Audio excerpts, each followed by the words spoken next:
Hi, I'm Colin from Tyne Valley Motorhomes, and this is a handover on the Hymer Exsis 688. So as we start the walk round on the driver's side of the motorhome first, the first point you get to is your outside gas point. So using the little key, you can open this up,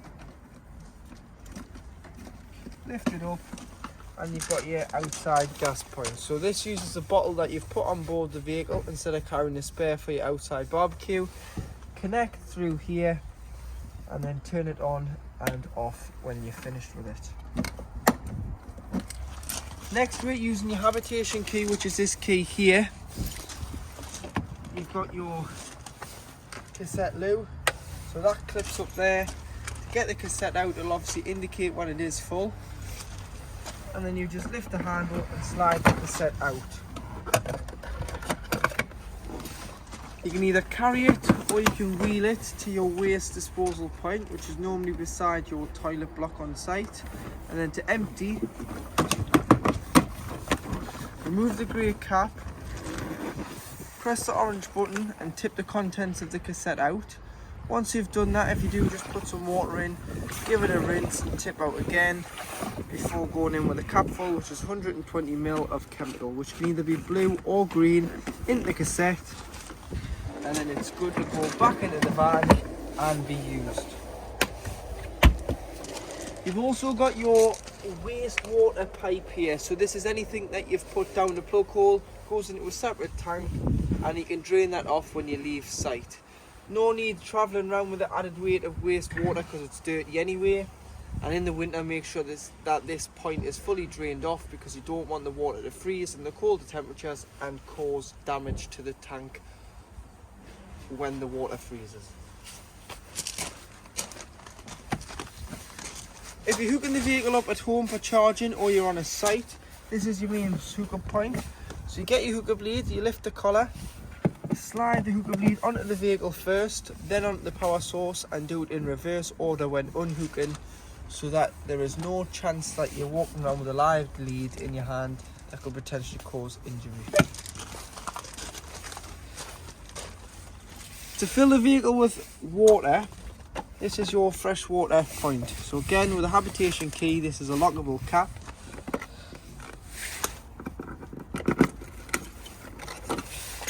Put the flat end of the hose in there and the other end of the hose connected to the tap.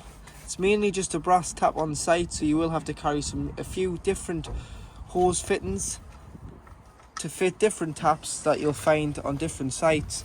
But flat end of the hose there, wait until it either overflows or until you're happy there is enough water on board. Weight plate here, so you've got your chassis number, your Hymer number. So there's two different build numbers: chassis number, Hymer number, gross vehicle weight, gross train weight, front and back axle weights. And in the garage area,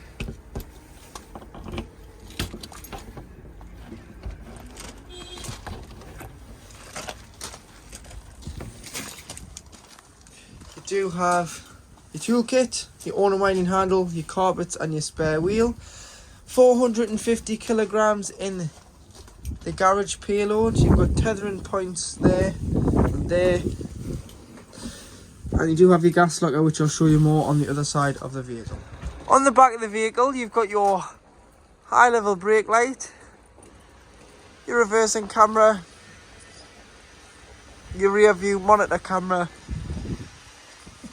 and you do have your tow bar there.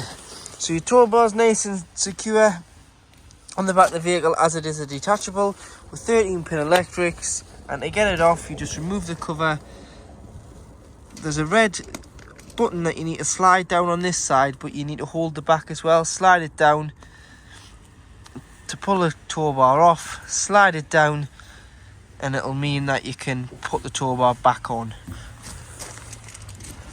Coming round to the passenger side of the vehicle, so like I said, in the back here is where your gas bottles are.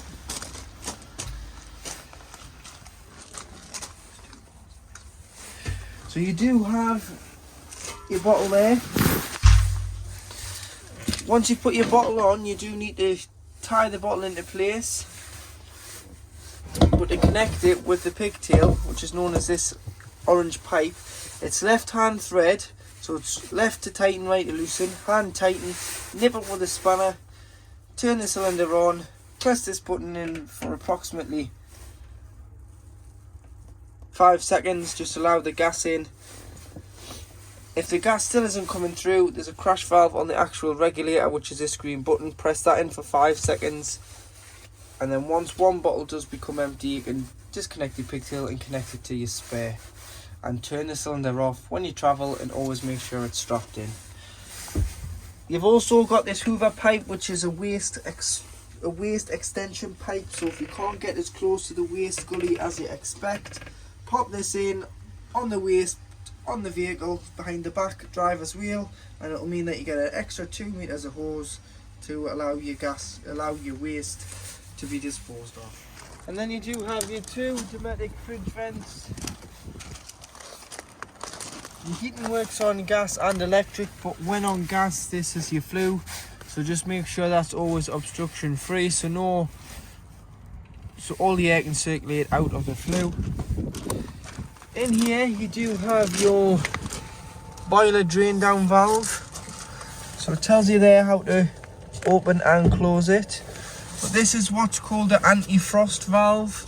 So at 3 degrees the button will pop out when not in use. This button here, where my thumb is, will pop out and it'll drain the water directly out underneath the van, which is 10 litres because it's a 10 litre water storage boiler. To avoid this from freezing, if this ever become faulty, in the winter months, so from the back end of October to the start of April, always make sure it's drained down when we're experiencing cold frost and colder temperatures. So what I would do is turn the diamond on the top, the button will pop out and the water will come out underneath the van. To stop this, turn the diamond back and push the button in. If the button doesn't stay in for any reason, it's probably because it's still cold. So what I would do is put the heating on without the water for around 10-15 minutes first. This area will get warm and then you'll be able to just come and push that button in. But always make sure this is drained off in the winter when not using it, otherwise you could damage your boiler. And then you've also got a little tap on this one here, which is your hot water line, so you need to open that up to allow the water that's in that pipe work to escape the vehicle, to avoid that from freezing in the winter. So that's your boiler drain and your hot water line drain in this locker here. Coming further down, this is where you put diesel in the vehicle. So you'd use your main ignition, your main habitation key. It is lockable. Take that off and pop the diesel filler in the vehicle. Underneath the seat here, underneath your passenger seat, you've got your electric block units. So this is where all your fuses live. So all your fuses are on the bottom there. So carry some spare fuses, and if you think a fuse is blown, pick one out. As you can see there, this one isn't blown because the middle is intact. If the middle was blown, the fuse has blown up and it is time to put a new fuse in. So that's why it's a good idea to carry some spare blade fuses. And then you've got your main battery fuses down this side. Engine battery, with it being a Fiat, is underneath the floor. So the engine battery lives in the floor, not underneath the bonnet. And the bonnet release for this vehicle, so your bonnet release is actually on the bonnet. There's no release in the cab, and you turn the key and then just grab a hold of both sides of the bonnet, and the whole bonnet will physically lift off. So you'll be able to lie the bonnet down, and then underneath you'll be able to view your liquids. So you've got your screen wash here, which fills that bottle, power steering fluid, coolant and brake fluid, oil filler and dipstick, weight plate, and then to give or receive a jump start, earth off here, so black clip onto there, and then underneath the van And then if you lift these pipes up, you've got your air filter, and just put your key in there, lift it up. That is your positive terminal for giving or receiving a jump start on the vehicle. To operate your Hymer control panel, which is your 12 volt panel, to turn the 12 volt on, you've got your on off button here. If you hooked up the mains, you've got this little light on here, which means it's charging the batteries on mains hookup. And you can scroll, so you can scroll from the back, which is the leisure battery reading. Take the hookup out when you're reading this battery, as it will give a true reflection of the charge in the leisure battery. Freshwater reading, wastewater reading, and the carb engine battery. And then to turn off, just press it. You can turn it off and it'll still charge. It just means that when you come in the van to put your lights on and things, you will have to just turn your 12 volt system on, as that's how it runs. So to operate your digital Truma CP control panel, to turn the system on and off, you'd press and hold to turn it off, press it once to turn it on, and it'll come on. And then to get into the menu, you just press it once. You'll notice you've got a thermometer in a van flashing at the top corner. If you press enter, this is how hot you want your vehicle. So you've got all the way off in the summer when you don't want the heating, or you've got all the way to 30 degrees in the winter when it's very cold. So once you're happy, so if we say 27 degrees there, that's how hot I want the inside of the motorhome to be, I'd press enter. And that'll save that at 27 degrees. Now you've got a thermometer in some water. This is how hot you want your water. So if you don't have any water on board, you'd have it on off. 40 degrees for showering, 60 degrees for doing your dishes, but it's entirely up to yourself how hot you want your water. Or you've got boost, which will turn off your heating and prioritize your water first. But for this, we'll just say 60 degrees because we want the heating to run along with the water. Next, you've got what source you're heating the water and the vehicle off. So you've got gas, so make sure your gas bottle's on and it's turned on. You've got mix 1, which is 750 watts of electric and gas. You've got mix 2, which is 1850 watts of electric plus gas. So you'd use mix 2 in the winter. If you're away and it was really cold, use a mix 2 will boost the vehicle up to temperature because you're using both sources together. Then you can turn it over to electric. So you've got electric 750 watts EL1, and you've got EL2, which is 1850 watts of electric. Don't waste your gas if you're on a site, unless you're away and it's really cold and you're using mix 2 for the first 10-15 minutes. Then allow electric to continue to heat the motorhome and maintain the temperature. Because if you're on a site, you've paid your site fees after all, you'll not want to waste your gas. Then you've got your fan in the top right hand corner, so eco or high or boost. This is just a 12 volt assisted fan. So eco will use less 12 volt. High obviously uses more fan speed, so it's going to use a little bit more 12 volt. And boost uses full power on the fan, which is going to use the most out of the 12 volt battery. Sleep with it on eco because it's a lot quieter than sleeping with it on anything else. If you're going to sleep with the heating on in the winter, you've got a timer so you can time the heating to come on and off just the once though. Clock in the middle, and then spanner. You can go all the way down to reset, and to reset the control panel, if you ever get a warning triangle in the middle, reset, preset, click again, and it will restart your control panel. And then to turn off,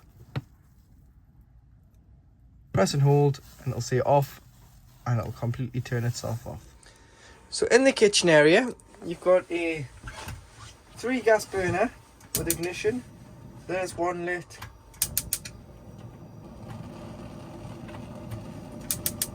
Two. And the third.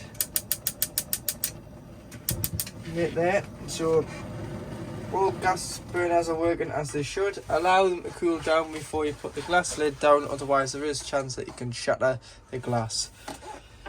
Ensuring that your pump's on. Got to make a switch in your tap and that'll bring the water through. If your pump wasn't on, you just get whatever's left in the lines, and that water there is starting to heat up, as we do have your heating and hot water system on. Pushing the catch behind the handle will allow you to release the overhead locker, and you've got some storage in here. Slide out drawer there, which push the catch in to lock. Two 230 volt sockets, when hooked up they'll work.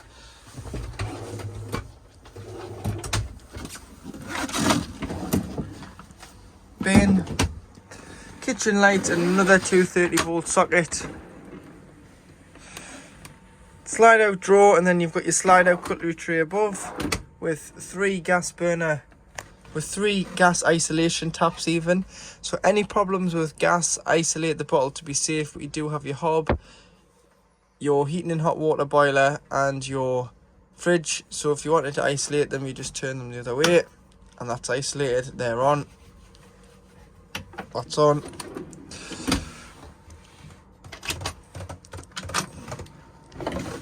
And you've got a large storage drawer underneath as well. In the floor, underneath this panel here,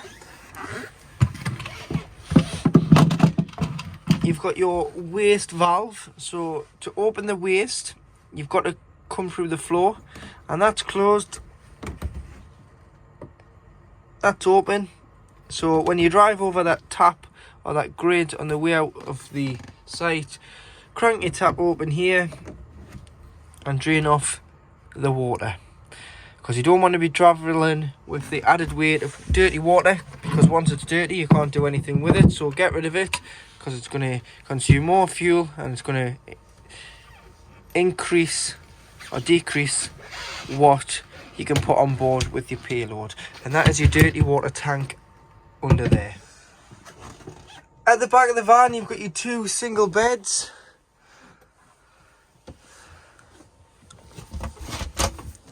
Or you can make it into a double by putting this cushion into here.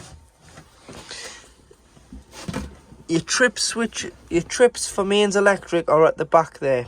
So if you've tripped the vehicle, that's where your RCD is. So try there before you try your main site. And if you're not receiving power, trip the vehicle. If the vehicle trips, you've got power. If it doesn't trip, then you aren't receiving power. And that is your consumer box at the back. That's your infill cushion in your wardrobe, but you can access it by lifting up here as well.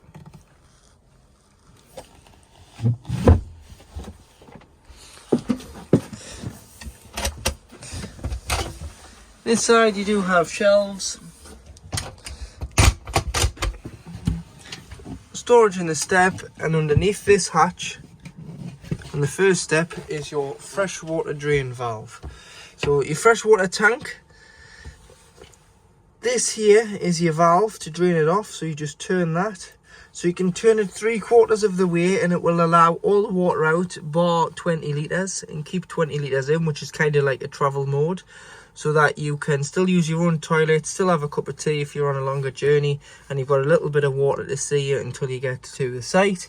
Or if you want to drain it all off, just turn the valve all the way and it will allow the water out. So if you're winterizing or you're just not using it for a couple of weeks, drain the vehicle down so you don't get stagnant water. And in the winter you don't want the water to freeze, so you want to eliminate all the water in that tank and leave it open by just turning the valve all the way to the left, and to close all the way back to the right, and you'll feel it when it doesn't turn anymore, it is closed. Also in the kitchen you've got your Dometic grill. We just cooled it in for a few seconds.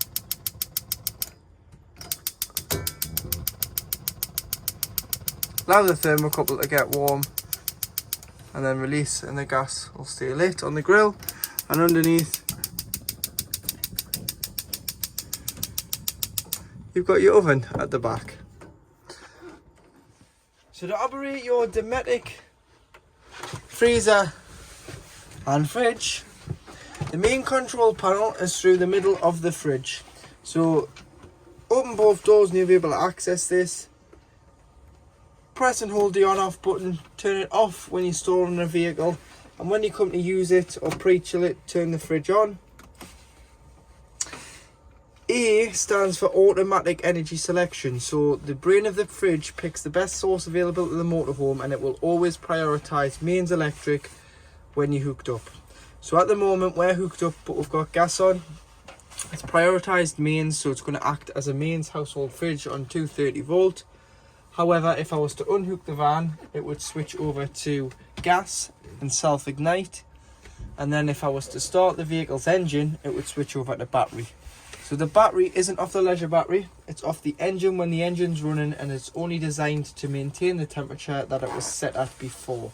So you've got to have pre-chilled it beforehand on either your site, if you're moving from site to site, or if you're starting off at home, hook it up a few days beforehand. Not only does this give the leisure battery a good chance to take a decent charge, it also means you can put your fridge on, and the night before you can go and pile your shopping in, allow that to chill overnight, and then when you're ready, it's down to temperature, so it'll just act as a giant cool box when you travel, until you either go back onto a site and hook up, or you go wild camping where you're going to use gas to chill your fridge freezer. When you do this, it will wait 20 minutes before lighting on gas. It's a safety feature in case you forgot to turn your bottle off and you have knocked the engine off and you're filling with diesel. The last thing you want is it sparking where there's naked fumes. So it does wait 20 minutes, so it will just flash and beep. What you have to do here is just turn it on to manual, so just select the source, so it will be gas. And here it's self-ignite, and there it's gone for 20 minutes before you can put it back onto automatic. It's just a safety feature on the fridge itself. You can manually select mains or you can manually select battery, and it'll fail because the engine isn't running. You got the temperature here, so you can adjust the temperature, 5 being the highest, so have it on 5 when pre-chilling, and once you put your shopping in, just turn it down so it doesn't freeze the fridge freezer or the fridge itself, because sometimes it can be too strong, and ice the door. And that is your Dometic fridge freezer. One thing I will say is when you leave the fridge, so turn it off when you're not using it, push this toggle in and pull this out here, push the toggle in here and pull them out. Means the doors stay open and the air can ventilate around the fridge freezer, because they do have rubber seals on the doors. It would trap the air if you didn't leave these little toggles out to vent the fridge freezer. In your washroom, you've got your shower with your shower duct board, which just hangs back there when travelling. Take the turnbuckles and you can lie it down. And make sure your shower screens are tied back for when you do travel. Unscrew your shower head from the shower hose when you winterize and lie this hose down in the tray, just so no water can potentially freeze in here. And make sure that you don't use any harsh chemicals like bleach on the shower screen or the shower tray, because it will damage the finish of it and it'll make it turns from bright white to a yellowy stained colour and it looks awful. So just use some mild soap and a light microfiber, nothing too harsh on there. You do have your washroom light, toiletry cupboard. This plug will not work due to the standards of the NCC, which is the National Caravan Council, which is the governing body for caravans and motorhomes here in the UK. You can't have mains 240 sockets in the washroom. It's different laws in Europe because this is a European vehicle, but that will not work. Toilet roll holder behind the toiletry cabinet, so you can put your toilet roll in there and it'll not get wet. And to use the toilet, press the blue button, your fan will kick in. To stop the fan, just press it, press and hold. Put a little bit of water in it first before you use it, and then before you use the toilet, open the blade, which the handle is on the front. So slide that to the right, do what you need to do, flush the toilet, and close it back to the left. When it is full, it'll indicate here with 3 green lights underneath the diagram of the cassette that it is full.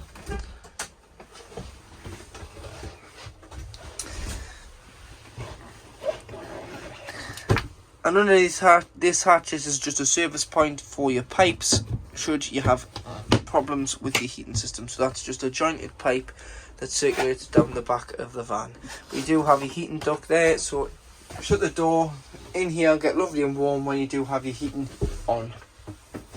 And that is the washroom area. So to operate your drop down bed, which is manual, firstly unclip the clip, fold down the seats, and to fold these seats down, on the seat itself you just need to fold them down. Do be careful of the driver's one, that you don't get it too close to the horn, because with the added weight it might set the horn off. So do just leave a gap there, and then you just pull it down into the cab. You've got these safety nets if you want to put children up there, which just clip in. You can get rid of this underneath the mattress, and you've got your little ladder there which just clips on the front to gain access in and out of the bed. Individual switch lights, and you've got your own skylight, so you do have a privacy blind and a fly screen on there should you want some ventilation in the summer, along with 2 curtains on either side for privacy from the rest of the van. This switch here is your pump. So when you've got no water on board, turn it off, just so that you don't open the taps and damage the pump. And then when you've got water on board, you can turn it on and leave it on. And then when you open the taps, toilet or shower, it'll automatically kick in, because there's built-in micro switches in the taps which will allow the water to flow and the pump to kick in. But when winterizing, what I would do with the pump is turn it off, drain all your water out, open all your taps, and then turn the main panel on and turn the pump on for 10 seconds and then off. And it'll just allow the filter of the pump to drain the water out, so it's not holding water in the pump itself. Because if that was to freeze again, you'd be looking at a replacement pump, as you can't repair them. So just turn it on, blow the water out, 10 seconds, off, and then forget about the van and the water, because all the water's drained off, and just maintain your batteries over the winter.